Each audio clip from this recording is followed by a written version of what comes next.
ಉಳಿಯಾಪಾವೂರಿನಲ್ಲಿ ಅಕ್ರಮವಾಗಿ ನಡೆಯುತ್ತಿದ್ದೆನ್ನಲಾದಂತಹ ಮರಳುಗಾರಿಕೆ ವಿರುದ್ಧ ಧ್ವನಿ ಎತ್ತಿದ ಕ್ಯಾಥೋಲಿಕ್ ಸಭಾ ಅಧ್ಯಕ್ಷರಿಗೆ ತಂಡವೊಂದು ಹಲ್ಲೆ ನಡೆಸಿದ ಘಟನೆ ಮಂಗಳೂರು ನಗರ ಹೊರವಲಯದ ಅಡ್ಯಾರ್ ಬಳಿ ನಡೆದಿದೆ.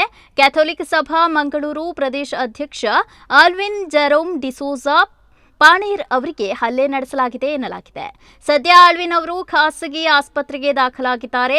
ಶುಕ್ರವಾರ ನೇತ್ರಾವತಿ ನದಿ ತೀರದ ತುಂಬೆ ಮಾರಿಪಳ್ಳದಲ್ಲಿ ನಡೆಯುತ್ತಿದ್ದೆನ್ನಲಾದ ಅಕ್ರಮ ಮರಳುಗಾರಿಕೆ ಅಡ್ಡಿಗೆ ಬಂಟ್ವಾಳ ಕಂದಾಯ ಇಲಾಖೆ ಹಾಗೂ ಗಣಿ ಇಲಾಖೆ ದಾಳಿ ನಡೆಸಿ 20 ಬೋಟ್ಗಳನ್ನು ವಶಪಡಿಸಿಕೊಂಡಿತ್ತು. ಈ ಬೋಟ್ಗಳನ್ನು ಅಡ್ಯಾರ್ ಬಳಿ ಇಡಲಾಗಿತ್ತು. ಇನ್ನು ಬೋಟ್ನಿಂದ ಅಕ್ರಮದಲ್ಲಿ ಪಾಲ್ಗೊಂಡಿದ್ದೆನ್ನಲಾದ ತಂಡವೊಂದು ಇಂಜಿನ್ಗಳನ್ನು ಹೊರ ತೆಗೆಯುತ್ತಿತ್ತು ಎನ್ನಲಾಗಿದೆ. ಗಣಿ ಇಲಾಖೆ ಮಂಗಳೂರು ಗ್ರಾಮಾಂತರ ಪೊಲೀಸರ ಸಮ್ಮುಖದಲ್ಲಿ ಯಂತ್ರಗಳನ್ನು ಸಾಗಾಣಿಕೆ ಮಾಡಲಾಗುತ್ತಿತ್ತು ಎನ್ನಲಾಗಿದೆ. ಇನ್ನು ಇದೇ ವೇಳೆ ಪರಿಸರದಲ್ಲಿದ್ದ ಆಲ್ವಿನ್ ಅವರಿಗೆ 10 ರಿಂದ 15 ಮಂದಿ ತಂಡದಿಂದ ಹಲ್ಲೆ ನಡೆಸಿ ಜೀವ ಬೆದರಿಕೆ ಒಡ್ಡಿದೆ ಎಂದು ಆರೋಪಿಸಲಾಗಿದೆ.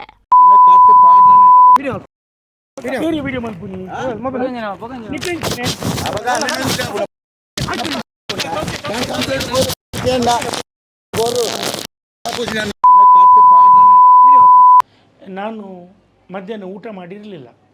ಹಾಗೆ ನಾನು ಐಸ್ ಕ್ರೀಮ್ ತಿಂದು ಬೊಂಡ ಫ್ಯಾಕ್ಟ್ರಿಯಲ್ಲಿ ಐಸ್ ಕ್ರೀಮ್ ತಿಂದು ಸಂಕದಲ್ಲಿ ನಾನು ಹೋಗ್ತಾ ಇದ್ದೆ.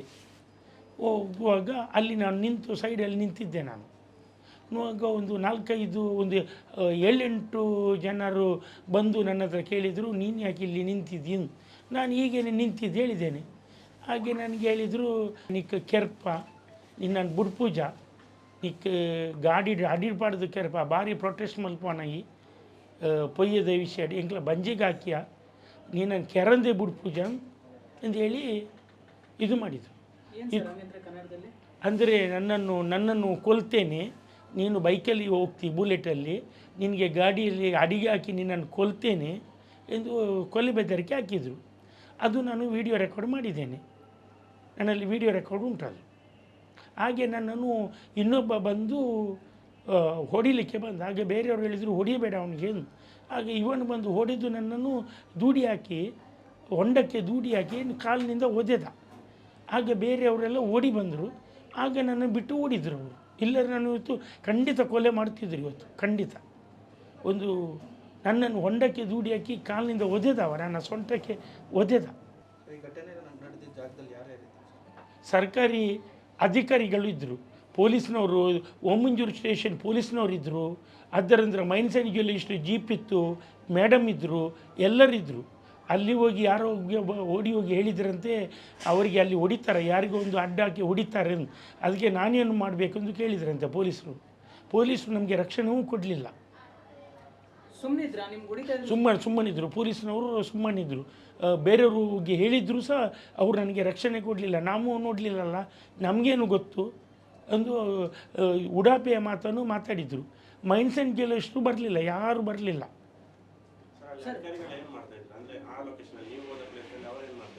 ಅವರು ಅಂದರೆ ನಿನ್ನೆ ಗಾಡಿ ಇದು ದೋಣಿಗಳನ್ನು ಹಿಡಿದಿದ್ದಾರೆ ಅಂತೆ. ನಾನು ಮೀಡಿಯಾದ ಮುಖಾಂತರ ನೋಡಿದ್ದು. ಅವರು ನೆನೆಸಿದ್ದಾರೆ ನಾನು ಈ ದೋಣಿ ನೋಡಲಿಕ್ಕೆ ಬಂದದ್ದು. ಅಲ್ಲಿ ದೋಣಿಯ ಮಿಷಿನನ್ನು ಕಳಚಿ ಇವರು ಕೊಡ್ತಾ ಇದ್ದಾರೆ. ಯಾರು ಅಧಿಕಾರಿಗಳೇ ಕಳಚಿ ಕೊಡ್ತಾ ಇದ್ದಾರೆ ಮಿಷಿನ್. ನನಗೆ ಹೊಡೆದ ನಂತರ ನಾನು DC ಅವರಿಗೆ AC ಅವರಿಗೆ ಫೋನ್ ಮಾಡಿದ್ದೆ. DC ಅವರು ಫೋನ್ ಎತ್ತಲಿಲ್ಲ, AC ಅವರು ಫೋನ್ ಎತ್ತಲಿಲ್ಲ. ಉಳ್ಳಳ ತಹಸೀಲ್ದಾರಿಗೆ ಫೋನ್ ಮಾಡಿ ಹೇಳಿದೆ, ಸರ್ ನನಗೆ ಹೊಡೆದ್ರು, ನನಗೂ ಆ ಮಿಷಿನ್ಗೇನು ಸಂಬಂಧ ಇಲ್ಲ, ಆದರೂ ನನಗೆ ಕಾಲಿನಿಂದ ಒದ್ದೆದು ಹೊಂಡಕ್ಕೆ ಹಾಕಿ ಕಾಲಿನಿಂದ ಒದ್ದೆದ್ರು ಅಂತ ಹೇಳಿದೆ ನಾನು. ಆದರೂ ಯಾರ್ದು ರೆಸ್ಪಾನ್ಸಿಬಿಲಿಟಿ ಇಲ್ಲ. ಅದರ ನಂತರ ನಾನು ACBಗೆ ಫೋನ್ ಮಾಡಿದ್ದೆ, ಧನ್ಯ ಮೇಡಮಿಗೆ ಫೋನ್ ಮಾಡಿದರು. ಅವರು ಹೇಳಿದರು ಆ್ಯಕ್ಷನ್ ತೆಗೆದುಕೊಳ್ತೇನೆ ಅಂತ ಹೇಳಿದ್ದಾರೆ. ಹೌದು, ಇವತ್ತು ನಮ್ಮ ಲಕ್ಷ್ಮೀ ಸಿಬಿರೂರು ಅವರು ಬಂದಿದ್ದರು. ಇಲ್ಲಿ ಉಳಿಯಪ್ಪ ಅವರಿಗೆ ಭೇಟಿ ನೀಡಿದರು. ಅವರೊಟ್ಟಿಗೆ ಇವರು ಸಹ ಹೋಗಿದ್ರು. ಅಲ್ಲಿ ಹೋಗಿ ಅಲ್ಲಿ ಎಲ್ಲ ಪರಿಸರವನ್ನು ನೋಡಿ, ಎಲ್ಲೆಲ್ಲ ಮರಳುಗಾರಿಕೆ ಆಗಿದ್ದು ಅದನ್ನೆಲ್ಲ ನೋಡಿ ಅವರು ವಾಪಸ್ ಬರುವಾಗ ಅಲ್ಲಿ ಅವರು ಹೇಳಿದ್ರಂತೆ ಒಂದು ಐಸ್ ಕ್ರೀಮ್ ತಿನ್ನಬೇಕಂತ. ಹಾಗಾಗಿ ಅಲ್ಲಿ ನ್ಯಾಚುರಲ್ ಐಸ್ ಕ್ರೀಮ್ ಇತ್ತು. ಐಸ್ ಕ್ರೀಮ್ ತಿನ್ನಲಿಕ್ಕಂತ ಇವರು ಅಲ್ಲಿ ಹೋಗಿದ್ರು. ಅಲ್ಲಿ ಹೋಗಿ ಐಸ್ ಕ್ರೀಮ್ ತಿಂದು ವಾಪಸ್ ಬರುವಾಗ ಅಲ್ಲಿ ಬೋಟು ಮತ್ತು ಇಂಜಿನ್ ಎಲ್ಲ ಸೀಸ್ ಮಾಡಿದ್ದ ಇಂಜಿನ್ಗಳನ್ನೆಲ್ಲ ತಗೊಂಡು ಹೋಗ್ತಾ ಇದ್ರಂತೆ. ಅದನ್ನು ನೋಡಲಿಕ್ಕೆ ಇವರು ಹೋದರು, ಯಾರು ಲಕ್ಷ್ಮೀ ಸಿಬಿರೂರು ಅವರೆಲ್ಲ ಹೋದರು ನೋಡಲಿಕ್ಕೆ. ಹೋಗುವಾಗ ಇವರು ಅಲ್ಲಿ ನಿಂತ್ಕೊಂಡಿದ್ದರು. ಅವ್ರು ನಿಂತಿರುವಾಗ ಅಲ್ಲಿ ಈ ಮರಳು ಗುಂಡಗಳು ಬಂದು ಅವರನ್ನು ಹೊಡೆದು ಇದು ಮಾಡಿದ್ದಾರೆ, ಅಟ್ಯಾಕ್ ಮಾಡಿದ್ದಾರೆ. ಅದನ್ನು ನಾವು ತೀವ್ರವಾಗಿ ಖಂಡಿಸ್ತೇವೆ. ಈ ನಮ್ಮ ದಕ್ಷಿಣ ಕನ್ನಡ ಜಿಲ್ಲೆಯಲ್ಲಿ ನಾನು ಮೊನ್ನೆ ಸಹ ಹೇಳಿದ್ದೇನೆ, ಪ್ರತಿಭಟನೆಯಲ್ಲಿ ಸಹ ನಾನು ಹೇಳಿದ್ದೇನೆ, ನಮ್ಮ ಜಿಲ್ಲಾಡಳಿತ ಸಂಪೂರ್ಣವಾಗಿ ವಿಫಲವಾಗಿದೆ. ಇವತ್ತು ನಮ್ಮ ಈ ಅಧ್ಯಕ್ಷರ ಮೇಲೆ ಅಟ್ಯಾಕ್ ಆಗಬೇಕಾದ್ರೆ ಅದು ಎಲ್ಲ ಜಿಲ್ಲಾಡಳಿತ ಕಾರಣ. ಯಾಕೆಂದರೆ ಒಂದು ಪೊಲೀಸ್ ಅವರು ಅಲ್ಲಿ ಇರುವಾಗಲೇ ಇಲ್ಲಿ ನಮ್ಮ ಒಂದು ಅಧ್ಯಕ್ಷರ ಮೇಲೆ ಅವರು ಹೊಡೆಯುವಾಗ ಇವರು ಹೇಳುವಾಗ ನಮಗೆ ನಾವು ನೋಡಲಿಲ್ಲ ಅಂತ ಹೇಳ್ತಿದ್ದಾನೆ. ಹಾಗಾಗಿ ನಾವು ತೀವ್ರವಾಗಿ ಖಂಡಿಸ್ತೇವೆ. ಜಿಲ್ಲಾಡಳಿತ ಸಂಪೂರ್ಣವಾಗಿ ವಿಫಲ ಆಗಿದ್ದರಿಂದ ಹೀಗೆ ಅವರು ಮರಳು ಮಾಫಿಯಾದವರ ಇಲ್ಲಿ ಏನು ಎಲ್ಲ ಅಧಿಕಾರ ಅವರೇ ನಡೀತದೆ ಇದೆ.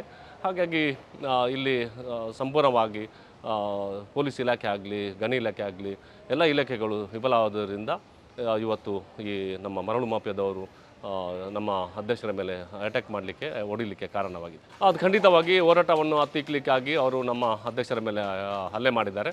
ಆ ಹೋರಾಟ ನಮ್ಮದು ಯಾವುದೇ ಕಾರಣಕ್ಕೂ ನಿಲ್ಲಿಸುವುದಿಲ್ಲ. ನಾವು ಇನ್ನು ಮುಂದೆ ನಾವು ತೀವ್ರವಾಗಿ ಹೋರಾಟ ಮಾಡ್ತೇವೆ. ಯಾಕಂತೇಳಿದರೆ ಇವರು ನಮ್ಮ ಹೋರಾಟವನ್ನು ನಿಲ್ಲಿಸಲಿಕ್ಕೆ ಆಗಿ ಇವತ್ತು ಅವರ ಮೇಲೆ ಅಟ್ಯಾಕ್ ಮಾಡಿದ್ದಾರೆ.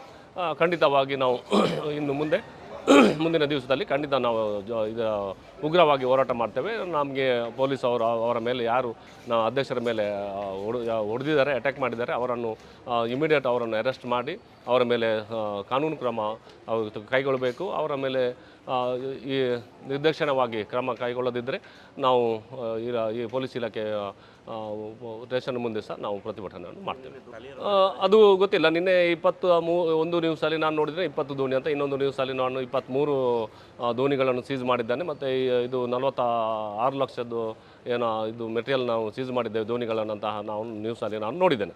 ಅದು ಯಾವುದು ಸೀಸ್ ಮಾಡಿದ್ದು ದೋಣಿಗಳಿದ್ದು ಮಿಷಿನ್ ಇಂಜಿನ್ಗಳು ತಗೊಂಡು ಹೋಗ್ತಿದ್ರಾ ಇಲ್ಲ ಬೇರೆ ತಗೊಂಡು ಹೋಗ್ತಿದ್ರ ನಮಗೆ ಅದರ ಬಗ್ಗೆ ಗೊತ್ತಿಲ್ಲ. ಅದು ಇಲಾಖೆ ಅವರು ಹೇಳಬೇಕಾಗ್ತದೆ. ಮತ್ತು ನಾವು ಅಲ್ಲಿ ಏನು ಇವರು ಮಿಷಿನ್ಗಳನ್ನು ಮತ್ತು ಬೋಟ್ಗಳನ್ನು ಇದನ್ನೆಲ್ಲ ಬಲೆಯನ್ನು ಎಲ್ಲ ತಗೊಂಡು ಹೋಗುವಾಗ ಇವರು ಅಲ್ಲಿ ಲಕ್ಷ್ಮೀ ಸಿಬಿರೂರು ಅವರೆಲ್ಲ ಕೆಳಗೆ ಹೋಗಿ ನೋಡಲಿಕ್ಕೆ ಹೋಗುವಾಗ ಇವ್ರ ಮೇಲೆ ಅಟ್ಯಾಕ್ ಮಾಡಿದ್ದಾರೆ. ಮತ್ತು ಈ ಥರ ಯಾಕೆ ಆಗಿದೆ ಅಂತ ನನಗೆ ಅರ್ಥ ಆಗ್ತಾ ಇಲ್ಲ. ನ್ಯೂಸಲ್ಲಿ ಬಂದಿದೆ. ನಾವು ಖಂಡಿತವಾಗಿ ಅದರ ಬಗ್ಗೆ ಇಲಾಖೆ ನಾವು ಮಾಹಿತಿ ಹಕ್ಕಲ್ಲಿ ನಾವು ಕೇಳ್ತೇವೆ.